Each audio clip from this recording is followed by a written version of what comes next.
Ohayo gozaimasu. Ang dami na nila, oh. Ito yung pinakamatangkad.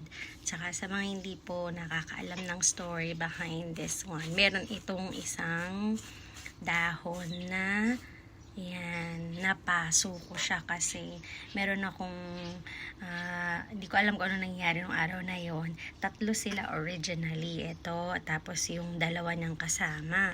Kaso ang hawak kong tubig ay mainit pala, so pagbuhos ko, buti na lang siya napasok kasi yung dalawa niyang kasama talagang yun ang nabuhusan ko talaga, tapos namatay sila. So binunot ko na sila mga, hindi ko na matandaan, parang 1 week ago or mag 2 weeks na ba. So siya yung natira, thank God natira siya kasi feeling ko parang nalungkot talaga ako ng bonggang-bongga. Tapos ito na sila, ganyan na sila karami, o diba? Parang pag maliit kang tao, feeling mo mga giant na sila pag ganyan ang shot. So yan, at hindi lang yun ang good news, meron na silang kapitbahay. Taran! Ako din nagulat. Akala ko nga hindi na to tutubo. Nawalan na ako ng pag-asa kasi may isa pang pot na talagang hindi na tumubo.